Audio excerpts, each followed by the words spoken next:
بسم اللہ الرحمن الرحیم۔ السلام علیکم۔ عصر کی نماز کے بعد میں اپنے والدین کی قبر پر قبرستان میں چلا آیا۔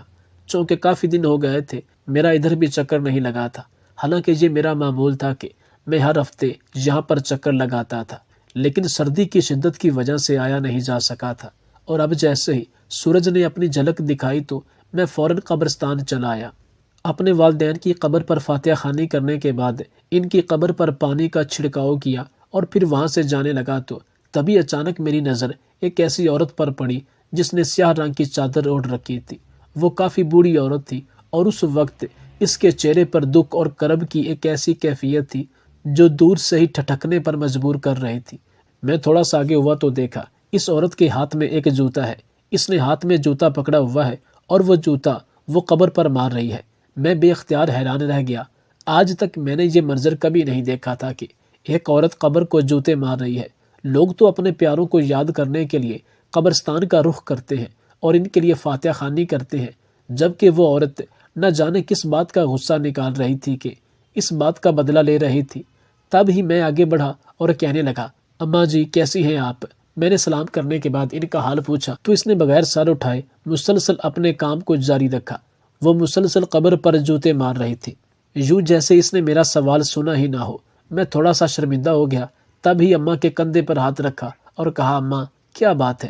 آپ کچھ پریشان لگ رہی ہیں، سب خیریت تو ہے؟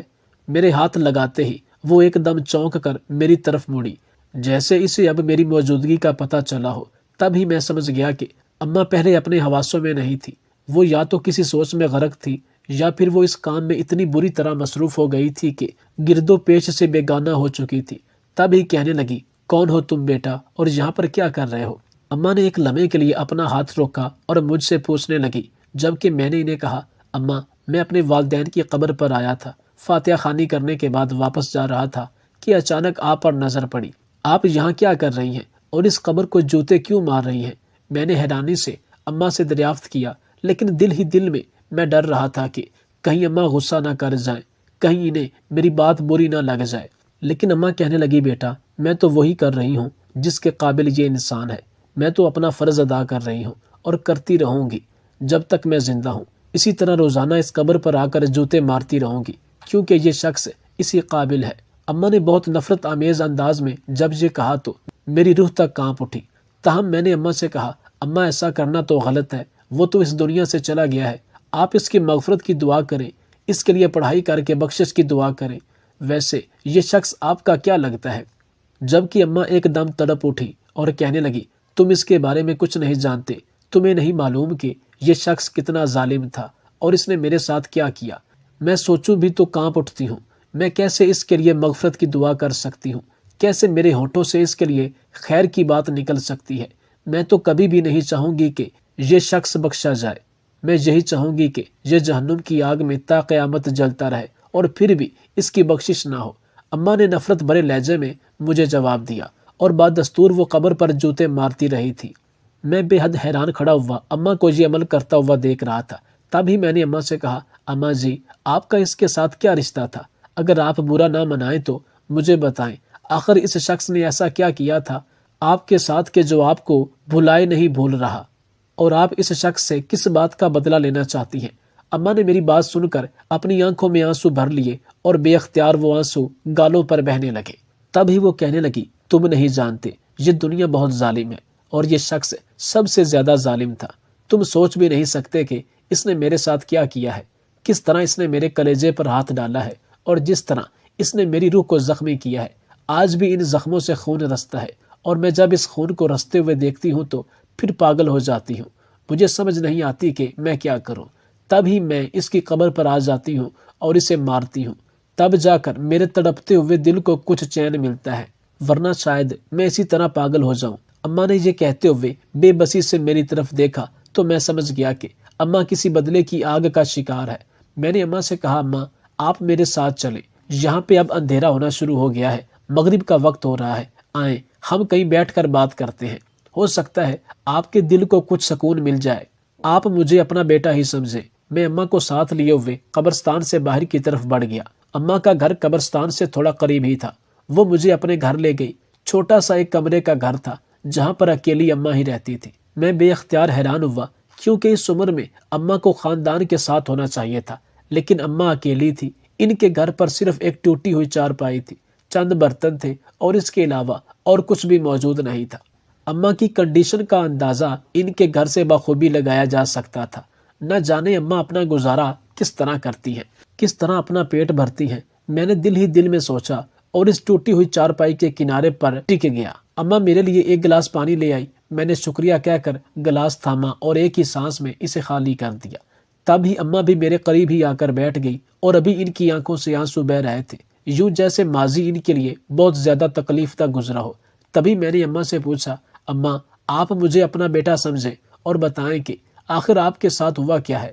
آخر وہ شخص کون تھا آپ جس کی قبر پر جوتے مار رہی تھی؟ مجھے بتائیں تاکہ شاید میں آپ کے کسی کام آ سکوں۔ میں نے محبت اور ہمدردی بھرے لہجے میں اماں سے کہا تو وہ ایک گہرا سانس بھر کر رہ گئی اور کہنے لگی، بیٹا مجھے تو دکھوں نے وقت سے پہلے بوڑھا کر دیا اور اس وقت بس اپنی زندگی کے دن پورے کر رہی ہوں۔ مجھے کسی وقت بھی بلاوا آ جائے تو میں اللہ کے حضور چلی جاؤں گی، لیکن میں تمہیں اپنے ماضی کے بارے میں بتاتی ہوں، کیونکہ مجھے اپنی بیٹی کی بہت یاد آ رہی ہے اور اس وقت میرا دل بہت بوجھل ہے۔ اماں نے غمگین لہجے میں کہا تو میں بھی افسردہ ہو گیا۔ تب ہی اماں نے کہنا شروع کیا، میری شادی بہت دھوم دھام سے ہوئی تھی، کیونکہ میں اپنے والدین کی اکلوتی بیٹی تھی اور گھر والے مجھ سے بہت محبت کرتے تھے۔ میری شادی جب ہوئی تو میں بہت خوش تھی۔ اس وقت میں کافی کم عمر تھی، زندگی کے تجربوں کا اتنا پتہ نہیں تھا اور کبھی زندگی کی تلخیوں سے واسطہ ہی نہیں پڑا تھا۔ میرا شوہر مجھ سے محبت کرتا تھا اور کافی اچھا تھا۔ شادی کے 1 سال بعد ہی میرے گھر میں ایک ننھی کلی ایک پیاری سی بیٹی نے جنم لیا۔ اسے پا کر ہم دونوں میاں بیوی بے حد خوش تھے اور یوں لگتا تھا کہ جیسے ہماری دنیا مکمل ہو گئی ہو، ہمارے گھر میں رونق آ گئی ہو۔ ہم دونوں میاں بیوی کی محبت اور توجہ کا مرکز ہماری بچی تھی۔ ہم نے بہت پیار سے اس کا نام زینب رکھا تھا۔ زینب ابھی 6 مہینے کی ہوئی تھی کہ اچانک ایک دن میرے شوہر کو موسمی بخار نے اپنی لپیٹ میں لے لیا اور پھر 2 دن کے اندر اندر ہی اس بخار نے اس کی جان لے لی۔ میرے اوپر تو جیسے قیامت ٹوٹ پڑی تھی۔ میں تو جیسے صدمے سے نڈال ہو چکی تھی، کیونکہ میں سوچ بھی نہیں سکتی تھی کہ میرا محبت کرنے والا شوہر یوں اچانک مجھے داغ مخالفت دے جائے گا۔ میں بھری جوانی میں بیوہ ہو چکی تھی۔ ایک چھوٹی سی بچی کو اپنے سینے سے لگائے میں پھر سے اپنے ماں باپ کے گھر پر آ چکی تھی۔ ماں باپ نے مجھے بڑے شوق اور ارمان سے میری شادی کی تھی، لیکن اب جب انہوں نے میری اجڑی ہوئی زندگی کو دیکھا تو جیسے وہ بھی وقت سے پہلے بوڑھے ہو گئے ہیں۔ میرے غم نے انہیں نڈال کر دیا تھا اور اندر ہی اندر میرا غم انہیں کھانے لگا تھا۔ آہستہ آہستہ کر کے ان کی زندگی ختم ہو گئی۔ میں اکیلی رہ گئی اور اپنی بچی کی پرورش کرنے لگی۔ اپنی بچی کی خاطر میں نے سلائی کا کام کیا، لوگوں کے گھروں میں کام کیا۔ الغرض مجھے جو بھی کام ملتا میں وہ کر لیتی، کیونکہ میں اپنی بچی کی پرورش اچھے طریقے سے کرنا چاہتی تھی اور چاہتی تھی کہ اسے کسی بھی چیز کی کمی محسوس نہ ہو۔ حالانکہ بہت سارے لوگوں نے میری طرف اپنا ہاتھ بڑھایا تھا، کیونکہ میں بہت خوبصورت تھی، جوان تھی اور کہیں سے بھی ایک بچی کی ماں نہیں لگتی تھی، لیکن میں نے ان سب کے ہاتھ کو جھٹک دیا تھا، کیونکہ میں اکیلے ہی اپنی بچی کی پرورش کر کے اسے کسی مقام پر پہنچانا چاہتی تھی۔ میری بیٹی ابھی 16 برس کی ہوئی تھی جب اچانک ہمارے ہی محلے میں رہنے والے ایک لڑکے کا رشتہ میری بیٹی کے لیے آیا۔ یہ رشتہ ہر لحاظ سے مناسب تھا اور اس رشتے میں کوئی کمی نہیں تھی۔ لڑکے کی اپنی دکان تھی اور وہ اچھا خاصا کما رہا تھا۔ عمر 25 سال تھی۔ یوں تو میری بیٹی سے بڑا تھا، لیکن میں نے یہ سوچ کر اس کا رشتہ طے کر دیا کہ لڑکے کی عمر کون دیکھتا ہے، اس کی تو صرف شخصیت دیکھی جاتی ہے۔ اسی لیے میں بھی خوش تھی کہ میری بیٹی اچھے گھرانے میں جائے گی اور اسے کم از کم کسی چیز کے لیے ترسنا نہیں پڑے گا۔ شادی کے لیے میں نے کچھ وقت لے لیا تھا، کیونکہ مجھے اپنی بیٹی کو اچھے طریقے سے رخصت کرنا تھا۔ 6 مہینے کے بعد شادی کی تاریخ رکھ دی گئی تھی اور اس دوران میں نے اپنے طور پر ہر ممکن کوشش کی تھی کہ جتنا جہیز اپنی بیٹی کے لیے بنا سکوں اسے دوں۔ میں نے اپنی طرف سے اپنی بچی کو بہت اچھے طریقے سے رخصت کر دیا تھا۔ میری بیٹی دلہن بنی بہت خوبصورت لگ رہی تھی اور ہر کوئی اس کی قسمت پر رشک کر رہا تھا، کیونکہ ایک کام کرنے والی کی بیٹی ایک اچھے گھر میں بیاہی جا رہی تھی۔ اس سے بڑھ کر اور کیا بات ہو سکتی تھی۔ اپنی بیٹی کو رخصت کرنے کے بعد اس رات میں بہت پرسکون ہو کر سوئی تھی، کیونکہ مجھے اس بات کا اطمینان ہو گیا تھا کہ میری بیٹی اچھے گھر میں رخصت ہو گئی ہے اور اب وہ وہاں خوش رہے گی۔ اب کم سے کم میں سکون سے مر تو سکوں گی، کیونکہ مجھے صرف اسی کی فکر کھائے جا رہی تھی۔ نہ تو میرا کوئی بہن بھائی تھا اور نہ ہی کوئی بڑا ہمارے سر پر تھا جو میرے بعد میری بیٹی کا خیال رکھتا۔ اس لیے اب میں بے حد مطمئن تھی۔ اگلے دن میری بیٹی تھوڑی دیر کے لیے مجھ سے ملنے کے لیے آئی۔ اس کے چہرے پر شرمیلی سی مسکان تھی، لیکن میں نے اس کی آنکھوں پہ غور ہی نہیں کیا۔ اس کی آنکھیں سرخ اور سوجی ہوئی تھی۔ میں محسوس ہی نہیں کر پائی کہ آخر وہ کیوں سوجی ہوئی اور کیوں سرخ ہے۔ میں صرف اس کے چہرے کی مسکراہٹ پر ہی مر مٹی تھی اور اس بات میں خوش ہو گئی کہ وہ خوش ہے اور اپنے گھر میں شاد و باد ہے۔ وقت یوں ہی گزر رہا تھا۔ حالانکہ وہ ایک ہی محلے میں رہتی تھی، لیکن ہمارا ملنا جلنا کئی دن کے بعد ہوتا تھا، اور اس میں بھی وہ کہتی کہ اماں مجھے گھر پر کام ہے، ابھی میں نہیں آ سکتی، اماں آپ ہی چکر لگا لیجئے گا۔ اور میں خود بھی روز روز بیٹی کے گھر جانا پسند نہیں کرتی تھی، اس لیے اپنے دل پر جبر کر کے بیٹھی رہتی اور اس کا انتظار کرتی رہتی۔ وہ کبھی مہینے کے بعد شکل دکھاتی تو کبھی 2 مہینے کے بعد میرے گھر پر آتی، اور میں اس سے شکوہ کرتی، ارے زینب بیٹی، میں نے تیری شادی اس لیے قریب کی تھی کہ تیری خیر خبر ملتی رہے، لیکن تو قریب ہو کے بھی مجھ سے اتنی دور ہو گئی ہے کہ یوں لگتا ہے جیسے میں نے تجھے کسی دوسرے شہر میں بیاہ دیا ہو۔ میں اکثر اس کا ہاتھ تھام کر اس سے گلا کرتی تو وہ پھیکی سی ہنسی ہنس دیتی۔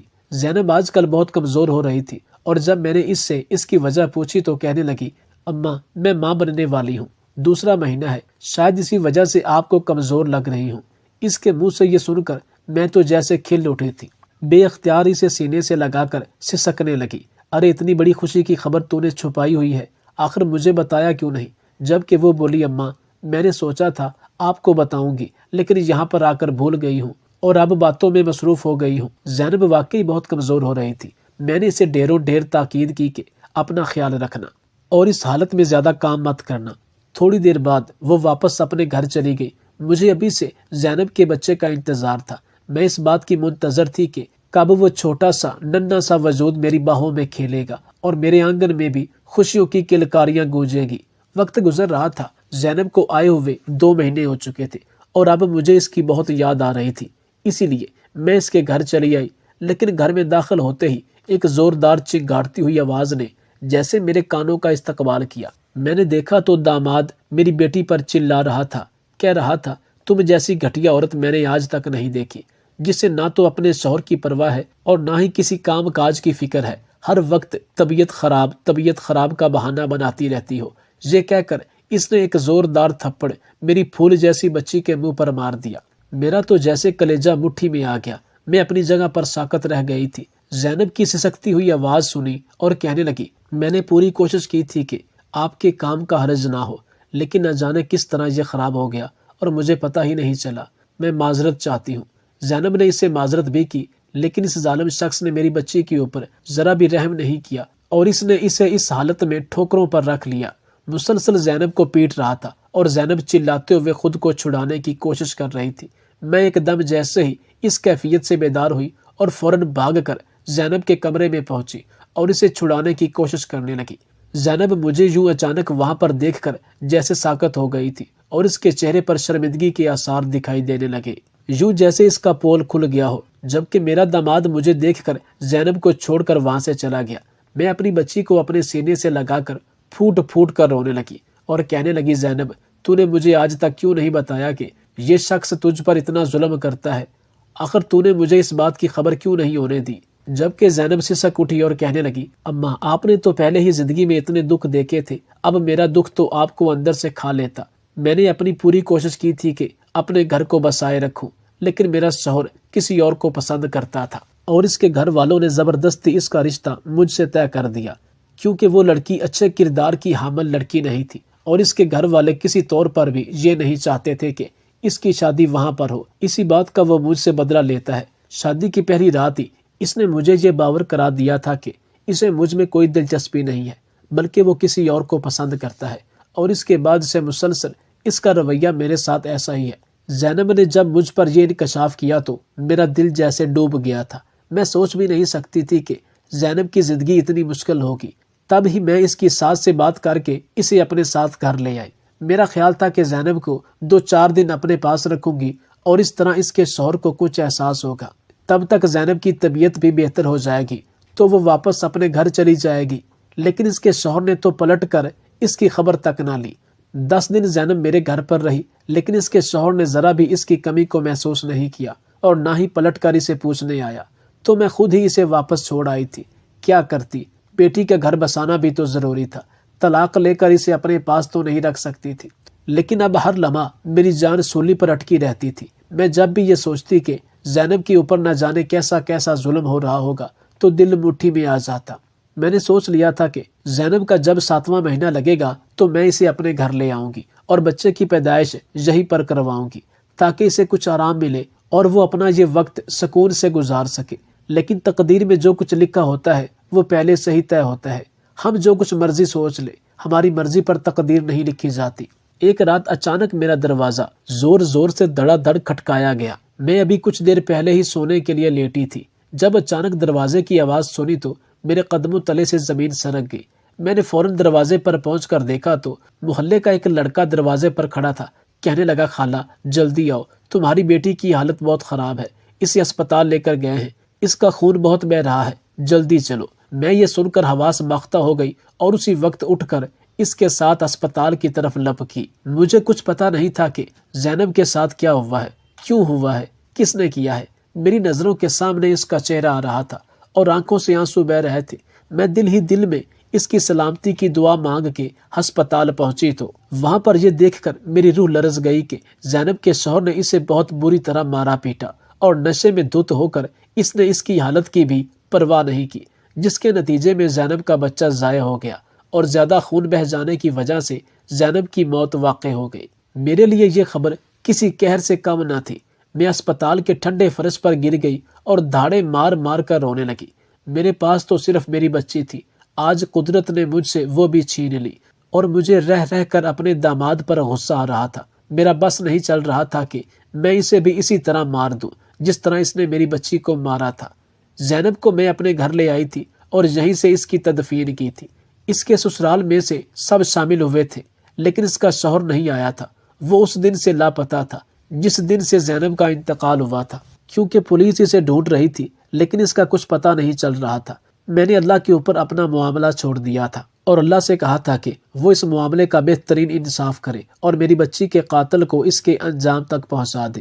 زینب کو مرے ہوئے ابھی 2 مہینے ہی ہوئے تھے کہ جب ایک دن خبر ملی کہ نشے کی زیادہ ڈوز لینے کی وجہ سے میرے داماد کا بھی انتقال ہو گیا۔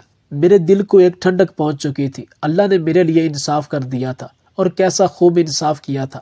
میرے داماد کو دفنا دیا گیا اور اب میں روز اس کی قبر پر جوتے مارنے جاتی ہوں کیونکہ میرے دل کو تسکین نہیں ملتی۔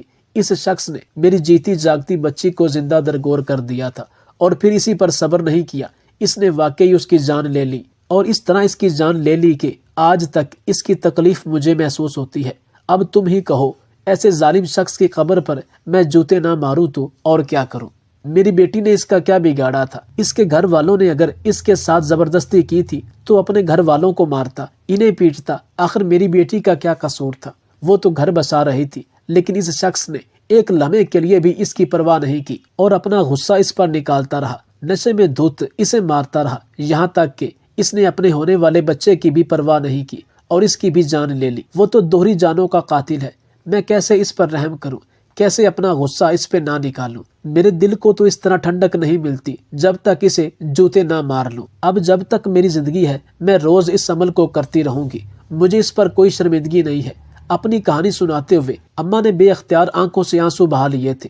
زینب کے اوپر ہوئے ظلم نے مجھے بھی رلا دیا تھا، حالانکہ میں ایک جوان مرد تھا اور کبھی بھی اس طرح نہیں سوچا تھا، لیکن آج اماں کی کہانی کے مختلف پہلوؤں نے میری آنکھوں سے بھی آنسو نکال دیے تھے اور تبھی میں نے رودی ہوئی آواز میں اماں سے کہا، واقعی اماں آپ کے ساتھ بہت ظلم ہوا، آپ کی بچی کے ساتھ بہت ظلم ہوا۔ وہ شخص اس قابل ہی نہیں تھا کہ آپ کی بچی کا ہاتھ تھامتا، لیکن شکر ہے اللہ نے آپ کے ساتھ انصاف کیا اور اس شخص کو اس کے انجام تک پہنچا دیا۔